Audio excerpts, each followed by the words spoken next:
Bonjour, je suis Judith, j'ai 34 ans et je suis la cofondatrice de la marque Même. Je suis devenue aidante à la fin de l'année 2007, au moment du diagnostic du cancer du sein de ma maman, qui est malheureusement décédée 3 ans plus tard. Et donc, au moment où je suis devenue aidante, j'avais 16 ans. Est-ce que ça a changé du coup le diagnostic dans ta famille et dans la manière dont tu envisageais ton quotidien à ce moment-là? Ça a changé beaucoup de choses et à la fois, parce que ma mère était celle qu'elle était, ça a changé finalement assez peu de choses pour nous. Évidemment, ça a eu l'effet d'une bombe, d'autant plus du coup dans une famille où on a été assez peu habitués avant ça à la maladie. C'était le premier cas de cancer dans notre famille. Ça a eu l'effet d'une bombe aussi parce que je pense que beaucoup d'adultes, mes parents dans un premier temps, mais notre entourage ensuite, a assez vite compris que les choses finiraient mal parce que le cancer de ma mère au moment de son diagnostic était très agressif et déjà assez avancé. Et qu'on était il y a maintenant 14-15 ans et que les traitements n'étaient pas encore aussi efficaces que ce qu'on peut avoir aujourd'hui, parce qu'on guérit aujourd'hui du cancer dont ma mère est malheureusement décédée. Donc ça a eu l'effet d'une bombe, bien sûr, mais ma mère a eu tout de suite un réflexe de maman qui est pour moi un exemple incroyable à suivre en tant que maintenant maman. C'est qu'elle a tout de suite voulu que nous, mon frère et moi, on soit le plus préservés possible de ce qui était en train de se passer et de ce qui allait se passer, sans pour autant nous cacher la réalité des choses, mais par contre en veillant à ce que ça ait le moins d'impact possible sur notre vie. Donc notre vie pendant les 2 premières années de sa maladie, elle a très peu changé. Elle était évidemment, on allait un peu au rythme de ses chimios, de ses traitements, mais globalement, on n'a pas loupé, je pense, un jour de cours avec mon frère. Elle aurait jamais voulu qu'on l'accompagne en chimio ou dans ses séances de radiothérapie, parce qu'elle considérait que c'était pas notre place. Et évidemment, maintenant, avec le recul, j'aurais aimé être là et l'accompagner, mais en réalité, je pense qu'à l'époque, c'était très bien qu'on n'y soit pas. C'était, je pense, pas notre place, et on a eu la chance de pouvoir laisser cette place à d'autres gens qui étaient très proches de ma mère, mon père bien sûr, la sœur jumelle de ma mère notamment, et plein d'autres qui ont pris cette place à ses côtés pour que nous, on puisse continuer de vivre notre vie d'enfants. Je pense qu'on était encore des enfants à ses yeux, alors qu'il y a beaucoup quand je vois les choses rétrospectivement, j'avais déjà 16 ans et il y a beaucoup de gens qui ont une vie beaucoup plus responsabilisée à cette période-là de leur vie. Mais en tout cas, nous, on a eu cette grande chance que notre mère veille à ce qu'on soit les plus préservés possible de tout ça. Et ça nous a, je pense, donné beaucoup d'armes pour la suite. Et je pense aussi que elle est partie en paix parce qu'on a eu ces armes ensuite pour savoir vivre sans elle. Une personne qui est une aidante, c'est une personne qui est aimée par la personne qui est concernée par la maladie, et une personne qui évidemment aime en retour la personne qui se bat. À partir de là, le contexte est déjà très clair et posé, puisque les liens sont déjà là, et l'idée c'est de les faire perdurer. Ensuite, je pense qu'il faut une personne aidante, c'est une personne qui sait aussi rester à sa place, ou en tout cas prendre la bonne place au moment, dans le contexte qui est celui de la personne qui est en train de vivre la maladie. Et évidemment, plus on est proche avant tout ça, et mieux on saura prendre ou pas prendre la place qu'il faut pour accompagner au mieux cette personne. Dans le cas de ma meilleure amie, ça a été plus délicat de trouver ma place et d'avoir réellement le sentiment de me sentir utile. Une fois qu'on a passé les moments où, avec ma casquette de cofondatrice de Même, j'ai pu l'aider et l'aiguiller sur le choix de l'hôpital, les premiers réflexes à avoir quand on va avoir un traitement anticancéreux, parce que c'est mon métier. Une fois ça passé, ça a été plus dur de savoir où était ma place, parce que j'étais pas dans son cercle familial proche et que je ne savais pas dans quelle mesure une meilleure amie peut outrepasser ces limites-là. Est-ce que dans ton expérience, tu t'es sentie utile dans ton rôle d'aidante, et est-ce que c'était quelque chose qui était aussi clair pour toi? Chaque proche peu importe la nature de sa relation avec la personne qui est malade, peut avoir un rôle à jouer et même un rôle assez important finalement. Dans mon cas, par exemple, quand je repense à mon expérience avec ma meilleure amie, je pense que le fait d'avoir vécu ce que j'ai vécu avec ma mère auparavant m'a permis de trouver assez délicatement une place auprès d'elle pour parler de sujets qui fâchent, mais de sujets qui évidemment traversent toute personne qui est concernée par un cancer. Et notamment par exemple les questions liées à la peur de mourir, que j'ai pu aborder peut-être un peu plus franchement que quelqu'un d'autre avec ma meilleure amie. Et peut-être que c'était des questions qu'elle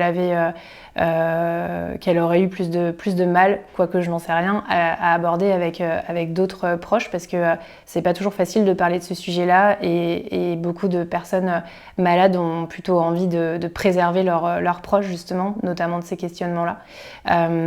Et donc, dans ces moments-là, évidemment, j'ai eu peur d'avoir outrepassé ma place, ou en tout cas peut-être d'avoir été trop loin. Et en fait, quelques petits textos remplis d'amour et de remerciements de sa part m'ont rassurée sur ce qu'avait pu apporter cette discussion à mon amie. Et dans ces moments-là, je me suis sentie effectivement presque, peut-être même plus utile que quand je lui ai expliquer comment prendre soin d'elle et de sa peau pendant la maladie. Je pense que d'avoir le sentiment d'être là et d'aider, ça aide les aidants à traverser une période comme celle-ci. Parce que ce qui est finalement le plus insupportable en tant que proche, quand on est confronté au cancer de quelqu'un, c'est ce sentiment d'impuissance terrible en fait, face auquel le patient est déjà en première ligne, mais les proches peut-être d'autant plus, parce qu'on ne peut même pas souffrir à leur place, prendre cette chimio à leur place. Et ce sentiment d'impuissance, il peut être vraiment très délicat, je trouve, à surmonter. Et donc en fait, les moindres moments où j'ai eu des remerciements, par exemple, de ma meilleure amie qui a su me dire avec ses mots « merci d'être là », c'est des moments qui, moi, m'ont aidée. C'est très égoïste de penser comme ça dans ces moments-là, mais les aidants aussi, ils ont besoin d'aide.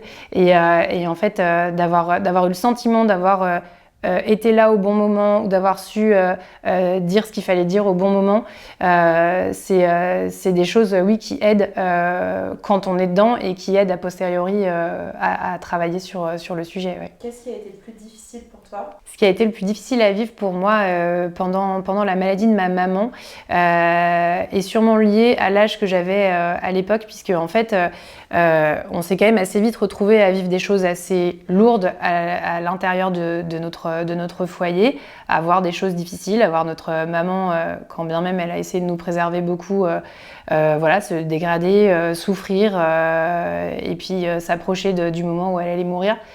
Et parallèlement à ça, j'ai eu une vie de lycéenne, puis de début d'études. Et donc, c'est un moment dans la vie normale où on est au maximum de son insouciance, je pense. En tout cas, c'était la vie que je me faisais de mes amis à ce moment-là. C'est des sujets dont évidemment, on n'est pas censé être confronté à ça à cet âge-là. Et donc, on est uniquement dans l'amusement, dans l'exploration de ce début d'autonomie avant la vie adulte, dans la fête, dans tout ça. Et j'ai eu besoin de ça, et j'ai d'ailleurs même un peu généré ça parce que j'ai moi-même eu un peu le réflexe de devenir un clown pour égayer ma vie justement avec mes amis, notamment en parallèle de ce que je vivais chez moi. Mais en revanche, j'ai eu du coup du mal à trouver des oreilles pour écouter tout ce que j'étais en train de traverser, parce que je pense qu'entre 16 et 19 ans, tout le monde n'a pas les épaules pour écouter ce genre de récit et ce type de réalité. Et ça a été, c'est vrai, assez difficile pour moi, d'autant plus que j'ai eu besoin d'en parler pendant, mais surtout après le décès de ma mère. J'avais besoin de parler de ça, j'avais besoin d'en parler. J'étais pas du tout quelqu'un qui pouvait mettre ça sous le tapis. En tout cas, c'était pas possible pour moi.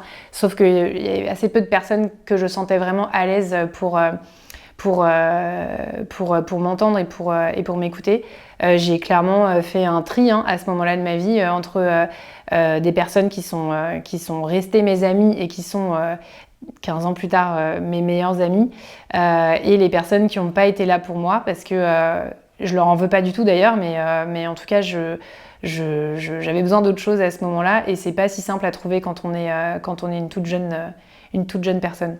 Comment tu as réussi malgré tout à prendre soin de toi et à pas te mettre de côté? En fait, j'ai été assez égoïste pendant cette période-là. Je me le suis d'ailleurs dit à ce moment-là, mais j'ai pas pu faire autrement que de continuer à avoir ma vie de l'époque, mes amourettes de l'époque, mes petits problèmes de l'époque. Et en fait, ça a été ma manière de traverser tout ça de la façon la plus stable possible.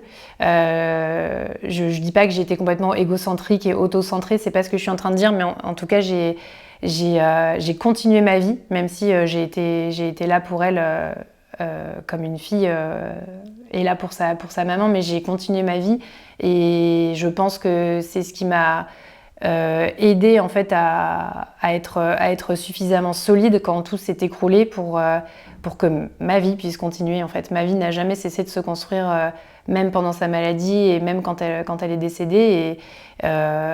Et évidemment, je ne peux pas regretter ça après, puisque c'est ce qui m'a permis d'être heureuse aujourd'hui. Donc, je pense que c'était le bon choix. Mais sur le moment, ça a été... je sais que j'ai conscientisé, même si j'étais assez jeune, le fait que... est-ce que c'était vraiment ok d'être en train de vivre un chagrin d'amour et de pleurer plutôt pour ça le soir dans mon lit que pour ce que ma mère était en train de traverser et que ce que notre famille était en train de traverser. Voilà, j'ai évidemment eu des moments de culpabilité et des moments où je me suis dit mais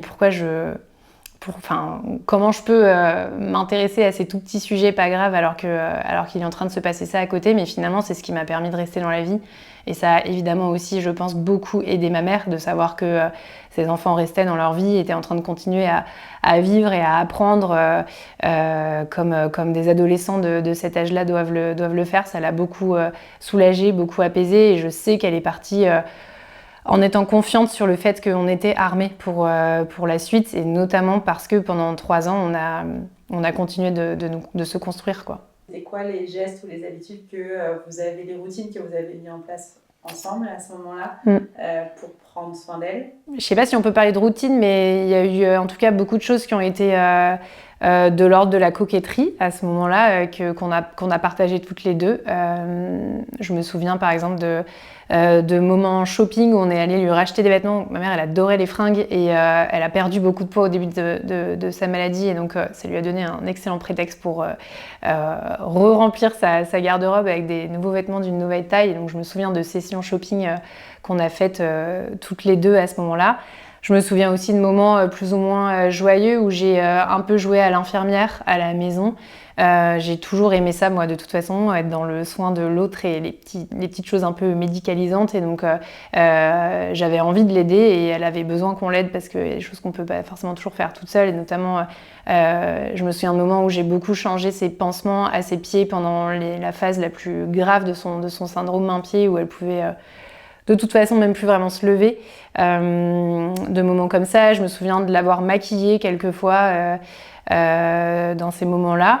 Et puis évidemment, et ça c'est lié à même, je me souviens du manque cruel de solutions et de conseils liés à tous ces sujets-là auxquels j'ai fait face à ce moment-là. Et c'est là que l'idée de même a germé, même si on n'en était pas encore là dans notre vie, mais c'est là que tout a commencé, quoi. Qu'est-ce que tu aurais aimé avoir comme conseil à l'époque, ou quel conseil tu donnerais à quelqu'un qui serait dans la même situation? Je pense qu'il faut une oreille pour les aidants aussi.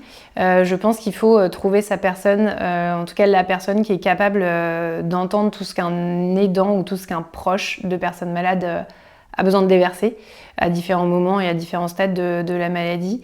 Et cette oreille, du coup, comme je le disais, en fonction de l'âge qu'on a, elle n'est pas forcément si simple que ça à trouver. Je pense que quand on traverse ça à l'âge adulte, avec des adultes face à nous, certaines personnes peuvent être les bonnes personnes pour entendre ce genre de conversation.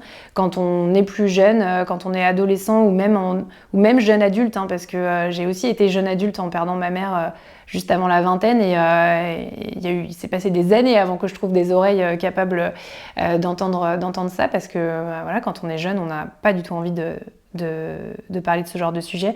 Et je pense que il faut, à ce moment-là, si une personne de son entourage n'est pas capable d'entendre tout ça ou d'être cette oreille, je pense qu'il ne faut pas hésiter à aller chercher une oreille professionnelle pour déverser tout ça.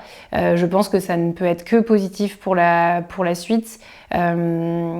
C'est toujours mal perçu, malgré tous les sujets, enfin toute la prise en charge de la santé mentale qui est quand même devenue un sujet beaucoup moins tabou et un combat même pour beaucoup d'entre nous.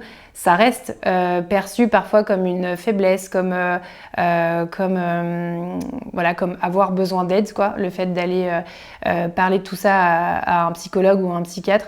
Moi, je pense que de la même manière qu'on prend soin de son corps et que quand on a mal quelque part ou quand on a un symptôme, et ben on va voir le docteur ou le spécialiste qui est adapté. Quand on a mal au cœur ou qu'on a trop de choses dans sa tête, il ne faut pas hésiter à aller en parler aux professionnels qui sont là pour ça aussi, et que c'est très important d'avoir l'esprit le plus libre possible, notamment quand on est aidant, et pour éviter aussi de faire peser ce poids-là sur la personne qu'on est en train d'accompagner. Il ne faut pas hésiter à se rapprocher d'un professionnel et ne pas hésiter à en parler.